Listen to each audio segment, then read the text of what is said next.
Hey guys, wanted to talk a little bit about my experience after putting in brand new gauges in this 84 Mastercraft of mine. And, the reason I put new gauges in is because the old ones were just looking dingy and my speedometers had started leaking water and they weren't functioning properly. And so I just went ahead and went with a new suite of gauges. So I went with the Faria Chesapeake, which is, you got that stainless ring on it. And it's kind of a little bit of a love-hate relationship. So I would say that for the speedometers, my left one is a pitot tube and my right one is a GPS. So why did I do that? Well, I wanted a GPS because they're very accurate. In theory, they're always dead on, and you don't have to adjust them, any of that kind of stuff. They don't get weeds on them like a pitot tube and fall off. And then I wanted to have my left one still be a pitot tube, based off water pressure. One, because cost of the GPS, they're expensive, so this is a lot cheaper. Also, I thought, well, if I'm in a river, then I can still pick up water speed. And I had never had a GPS gauge either, so I thought, get the old reliable pitot tube and I'll have the best of both worlds. So kind of sticking on the topic of the speedometers, what I like about the GPS is it is a 30 mile per hour up, in the 12 o'clock position.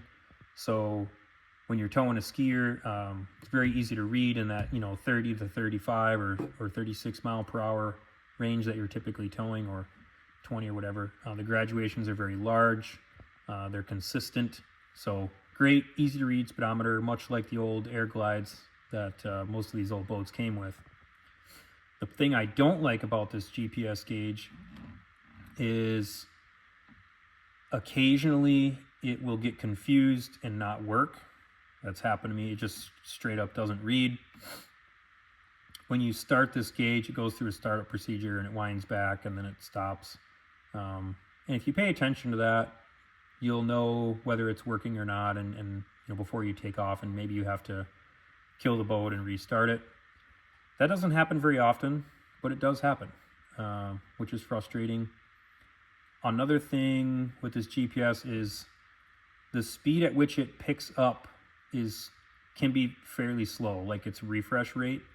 So if I'm in a tight space and I'm doing a tournament style pull, at a course with this boat, which we do, we'll do the launch and this speedometer is way behind the boat, way worse than a pitot tube. And it takes a while for it to get up to speed and then settle. And so I really rely on my tachometer for that, which a lot of drivers do. But the pitot tube reacts more quickly. So depending on your driver, they might be looking more at the speedometer, and the pitot tube is better for launches than the GPS. Also, when we do quick U-turns, say we go through a course and we just want to go do a quick U-turn and come right back through without stopping,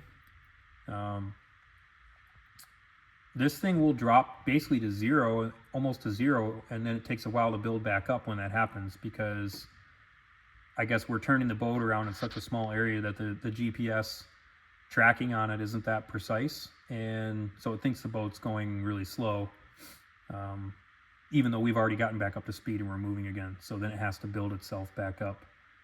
So that's kind of with the GPS, but it's generally very accurate, and it's nice to have. So with the pitot tube, another love-hate relationship. These are not adjustable. The Faria pitot tube speedometers are not adjustable. They don't make one that's adjustable. And so if you get one that's a little bit off by a few miles per hour, you're stuck with it. So I called Faria and talked to them about this, and they said that most of these speedometers are going in pontoon boats and stuff these days, and they just don't care anymore. So there's no way to calibrate it. The first one I got was off by probably, I think it was like 4 miles per hour. up in the ski speed, between 30 and 36. It was off like 3 to 4 miles per hour, which was not okay for me. So I called them up, and their answer was that, the tech support was really good. They worked with me, and they listened to what I had to say, and we talked a lot about it, and made sure that I was, I guess, taken care of. But in the end, they said that gauge error was within spec, and they sent me some pressure testing to do, and I verified. I did a sweep of different pressures and gave them the readings, and they're like, yep, that gauge is within our spec. So they were happy with that amount of error. For a tournament style ski boat, not okay, right? So what I wound up doing was I returned the gauge and got another one, just kind of try it again. And that one came in, and it was like 1 to 2 miles per hour off. So rather than just keep replacing gauges until I hopefully found one that was going to be accurate, I went ahead and just kept it. And as you know, with pitot tube gauges, occasionally they need to be tweaked anyway. So, you're just kind of stuck with what you get with this gauge. If you're someone that's critical on your miles per hour, then you either need to use your phone for GPS speed, or you need to lock in your tachometer, so you can really drive really well off that, or get a GPS gauge, or get Perfect Pass. So I refuse to get Perfect Pass. I just haven't spent the money on it, and my wife and I like the driving experience in the tournament environment, and the course environment, kind of old school. That's part of the reason we have an old vintage ski boat, is, being a good driver is part of the fun too. So we're sticking with gauges, and we don't have Perfect Pass. But so that's really the main talking point with these new gauges. Also the pitot tube. So for Faria, they don't offer one with 30 miles per hour up. Like if you look at the graduations of this one, it's 30 up and everything's even. So it's very easy to read, very easy to scan. With the pitot tube one, 30's off to the side. So when you're, looking between gauges, it's not consistent. That makes it difficult to scan this one as quickly. Normally it's like the needle straight up. You're kind of in the box as you're launching. You're like, okay, now I need to just adjust a little bit from there. This one, it's harder to read because it's off to the side. Also, the graduations are not consistent. You've got 10 to 20 is really tight, and 20, 30, 30, 35. It keeps getting bigger and bigger and bigger. It's kind of an exponential type of thing. And by the time you get over here where you're never at, it's quite wide, which is what you would want. The old air glides had graduations that were more like this GPS unit, where they were, consistent and easier to read. So moral of the story is, for a pitot tube, nothing beats air glides. So if you got an air glide that works, keep it.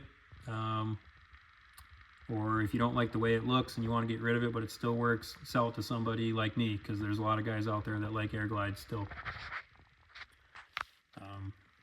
Fuel gauge is good, oil pressure, whatever. Temperature. I went ahead and went with a voltmeter. This boat originally had an amp meter. I went to volts. I had to rewire a little bit to make that work, and I like volts a little better. So yeah, I went for that. But that's just kind of a rundown of my experience with these gauges. The Speedos, it's like, maybe if you're not a serious skier, then you would love them. But if you're really into kind of a closed course area and you're doing tournament style driving, this GPS gauge can be frustrating, and so will the pitot tube. But all in all, I don't regret putting them in. I do like the look of them. My old gauges were damaged anyway, so I had to do something. And between the two gauges and the tack, we get along just fine. And there's always, you're kind of in the same boat you were in before, right? You used to have two speedometers and you had to use them both. And sometimes you get a weed on both of them, and then you had to go off your tack or your ears. So you're kind of still in the same situation. Like, even though you get the updated, high-tech GPS gauge, you still just gotta kind of fly by the seat of your pants once in a while. And you could always put your phone in the cup holder and have a third GPS speed there. Or if you want to join the Cool Kids Club, get yourself a perfect pass. Anyways, hope this helps you guys if you're thinking about gauges and making those decisions. Have fun out on the water.